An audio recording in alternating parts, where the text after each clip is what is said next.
で今から5年前ぐらいに小さい8席だけのお寿司屋さんを、結局デザインして作ることができました。でそこからまた数年経って、マンダリンさんとの関係は良好で、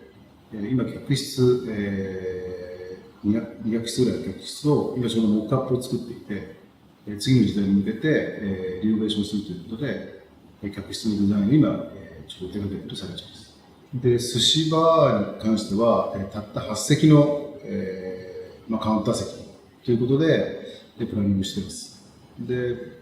当然マンダリンが作るお寿司屋さんということなので、いわゆる銀座とか日本橋とかもっといわゆるみんなが想像するお寿司屋さんとはやっぱり一線を変えたデザインをしなきゃいけないというのは当初から思っていて、で、基本的にマンダリン本部はお任せなんですよ。で、日本人のデザイナーがマンダリンを作ってマンダリンをよく知ってる、僕がいるということで、ある程度デザインに関しては、自由に任せてもらいました。で、基本的に、実は眺めがいい37階にあるの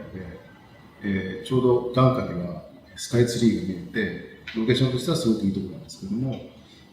そこの職人さん、板前さんを、最高のステージで演じる、役者というふうに捉えて、基本的には全部カウンター以外は全部真っ黒の漆黒の闇みたいな中に、夜景と、板前さんが浮かぶみたいなことをちょっとイメージしてプレゼンテーションしました。で、実際お客さんが手に触れるところは本当に、素晴らしいヒノキの材料を、厳選して、選んで、それ以外は漆黒とかいうふうに決めてから、それぞれその黒い素材をどういう日本的な素材で作るかっていうのが、一番、不思議さというか、一番今のと楽しかったところで、例えば、真正面に、黒い壁があったんですけど、それはタイルですね。日本の、タイルメーカーの工場に行って、で、何か面白いタイルがないかということで、タイルの出来上がったタイル、パンの耳みたいにして切り落とすところがあったんですね。で、その切り落とすところを全部集めてきて、それを市松状に貼って、で、パッと見は、黒い壁なんですけど、時間が経ってくるとその、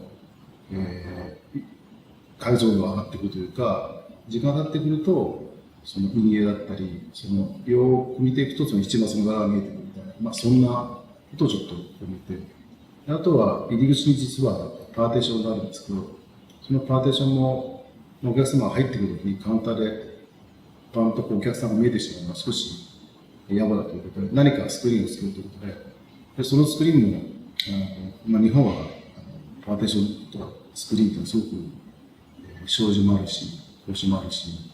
いろんなものがあるんですけど、少しそういったものを使うと、どうしても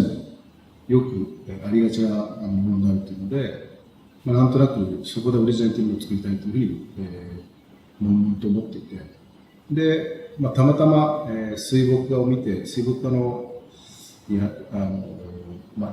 多分、稲穂とか、そういった表現を墨の濃淡でやってる、なんとなく、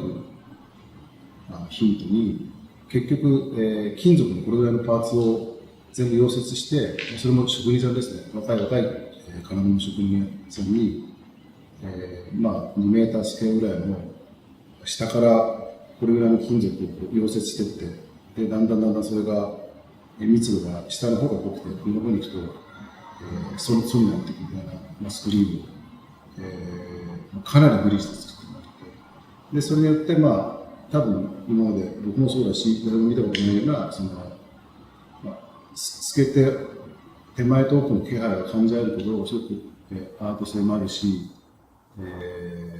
オリジナルのある、スクリーンができて、であとは、お客さんがずっといる中で、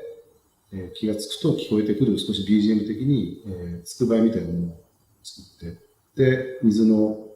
ちょっとせせらいみたいな音を作りたいということで、で、これは今度はガラスでつくばいを作りたいと。それも石のつくばいはどこにでもあるので、でそれを発想して、それでいろんな、ガラスの職人さんを訪ねて、で、琉球ガラスの、工房に行って、これぐらいの大きさの、吹きガラスですね。すごく有機的な形の水盆みたいなものを作ってもらって、ただ、やっぱりそれは先ほどお話したように、全部主役は板前さんで、で、次の日のカウンターで、で、多分2時間以上いるんですね。そうすると、なんとなく気になると見えてくるみたいな、どっちかというとそういう時間をかけるとこう見えてくる。最初からこうみんなが主張しないみたいなことがこう作りたくて。まあその日本のすごく空間ってそういう空間が多いですよね。昔は照明が西洋みたいにないんで、日本の古い住宅っていうの、住宅もそうだし、ホテルもそうだけど、入ると、ろうそくの光だったり、そういうもので目が慣れてきて、目が慣れてくると、こう浮かんでくるいろんなディテールだったり、で、器とかも、経年変化で微妙にこう変わっていく様が美しいみたいな、こう、そういう日本的なこう奥行きの深さみたいなのを、まあ、空間で表現していくという、まあ、そんな、まあ、自分にとってはすごく、やりがいのある仕事です。